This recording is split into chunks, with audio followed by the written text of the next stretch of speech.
Hey, what's up guys? In this video I want to talk about the truth behind losing fat. It's something everybody wants to know, and there's thousands of videos on YouTube and thousands of articles on how to lose fat, what to do, what steps to take, what foods to eat, what magical foods there is, what exercises to do that will help you lose stomach fat. There's a bunch of false information on YouTube. I hope you find what I'm going to tell you useful. I'm not here to deceive you, and I'm not here to sell you anything. I'm just here to help you reach your goals. I'm going to simplify the steps on how to lose fat in this video. Stay tuned.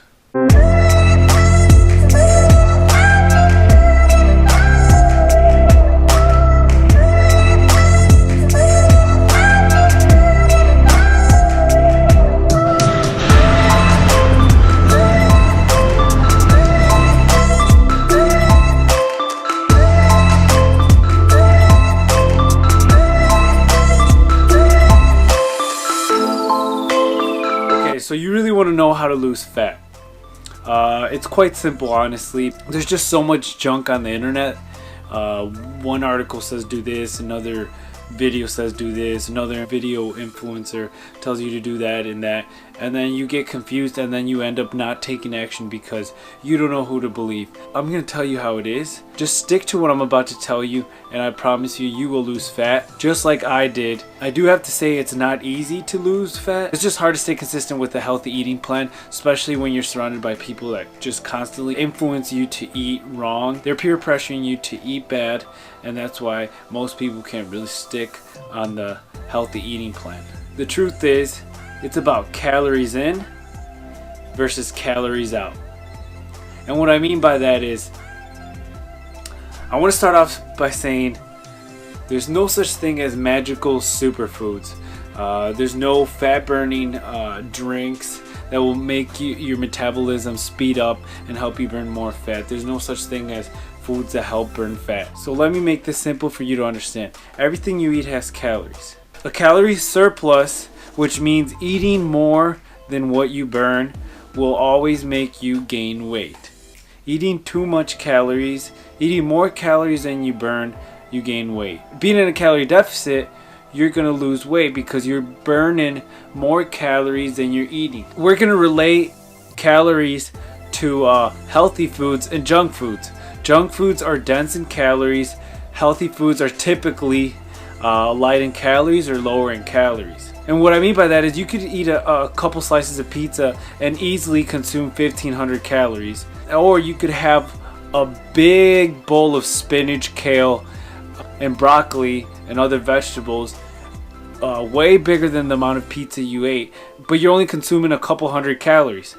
At the end of the day, a big bowl of vegetables will fill you up more than the pizza. The pizza is more satisfying, so you're going to pick the pizza. So junk foods tend to have a lot of calories, and healthier foods tend to have lower calories. The key to losing weight is picking foods that have a lot of volume, that fill your stomach and are low in calories, and cutting out the foods that are high in calories but very low in amount of servings. For example, any type of oil, 1 tablespoon of oil, which is not a lot, pretty much a spoonful of oil gives you like 120 calories, and people will easily pour 10 tablespoons into whatever there is they're frying.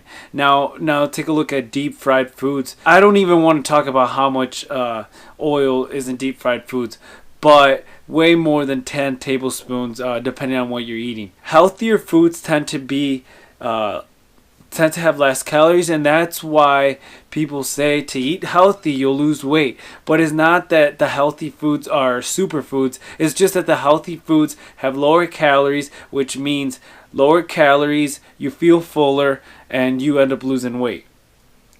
The key to losing weight is eating foods that fill you up but aren't high in calories. Foods like chicken, rice, vegetables, some sort of bean, lentils, chickpeas.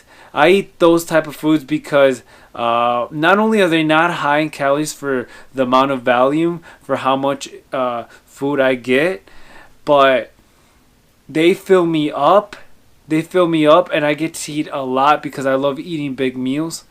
And they're actually really low in calories, and they have a lot of fiber, which also fills you up, and protein. I want to bust the myth that healthy food automatically makes you lose weight.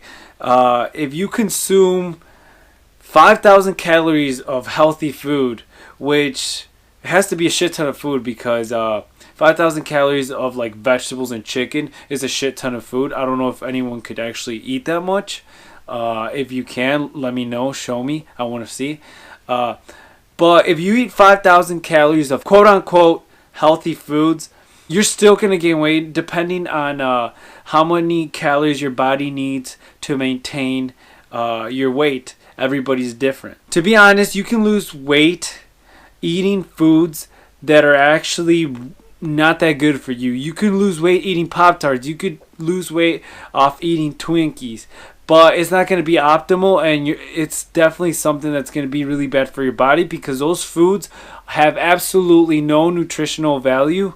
And what our body wants, what our body seeks, is all the nutrients, all the vitamins and minerals from the foods we eat. That's why I recommend losing fat on foods that are quote-unquote healthy, or natural foods that aren't processed, because those type of foods have a lot of nutrients and vitamins in them that keep your body going, so you don't feel like shit, so you don't look like shit. All of that matters is calories in versus calories out. Obviously, it's going to be a lot easier for you to lose fat if you eat healthier, because it's hard for you to overeat on healthy foods. But it's really easy for you to overeat on shit like Pop-Tarts and Twinkies and pizza, because a couple slices and a couple Pop-Tarts could end up giving you a big surplus of calories, and therefore you end up getting fat. Now that we got calories in versus calories out of the way, the next thing is, you as an individual, you need to find your basal metabolic rate. Your basal metabolic rate is the rate at which your body burns energy while at rest to keep vital functions going. And by energy, I mean calories, because a calorie is a form of energy for your body. It's the fuel for your body. Every human being requires a certain amount of calories to maintain their weight, to just basically keep them going, to keep them alive. Obviously, someone with more muscle, someone that's a heavier set, a bigger guy. It all depends on your size and on your gender and your genetics and your metabolism as well. There could be a 150-pound dude that needs 3,000 calories to maintain and keep his body going. And there could be another guy who only needs 2,000 calories. If guy number 2 wanted to lose weight, he would need to be in a calorie deficit of under 2,000 calories, and the guy number 1 has to be in a deficit of under 3,000 calories. They're both males, and they both weigh 150, but their body is made differently. Their composition is different. Guy number 1 might have more muscle than guy number 2, but at the end of the day, every person has a different BMR. I suggest you go on the internet, you find a calculator. There's so many. Just look up BMR calculator, basal metabolic rate calculator, and so you can try to get as close as possible to what your BMR is, and figure out how many calories your body needs for maintenance, and then go from there. Whether if it's you're trying to gain or lose, you adjust your calories to your basal number. You also want to weigh yourself daily. You want to look at yourself daily. You want to take pictures. You want to stay motivated. You want to see your progress unfold. The reason I say weigh yourself daily is so you can kind of get an idea of which direction you're going, whether you're going down or up, and you constantly know what your weight is. And now, to contradict myself with the weighing yourself daily part, the number on the scale isn't always the end all be all. There's days where you're going to weigh a little bit heavier, or there's days where you're not going to lose weight, because weight loss is like a roller coaster. Some days you go up, some days you go down. But as long as your weight loss is steadily going down over time, which is all that matters, you're going the right direction. And also some days you're gonna feel heavier, but you're gonna look better in the mirror. Don't let that determine the big picture, because it's not gonna be consistent. You're not gonna be at minus 2 pounds every single week. But it is important to weigh yourself, because if, let's say, you're in a calorie surplus without you knowing, because your BMR changed, you weighing yourself shows you, and that way you know that you're not going up in weight. Weighing yourself prevents you from getting off that horse, and you constantly know where you're at and what you need to improve, and you know whether you're in a calorie surplus or a calorie deficit. Thank you so much for watching this video. I hope what I said was useful information. I have nothing to sell to you. I have nothing to lie about. All I want to do is provide good value and good content, because this YouTube channel is just here to help people, because that's what my goal is, that's what my passion is. I could go more in depth in this video and talk for hours and hours, but I'd rather keep the videos kind of short and just keep pumping out more content. And if you have any questions on what you want me to cover, just let me know down in the comment section. And if you have any concerns, any feedback, I would appreciate anything you have to say. Thank you so much. Please don't forget to subscribe to my YouTube channel. And just remember, fuck being average and mediocre.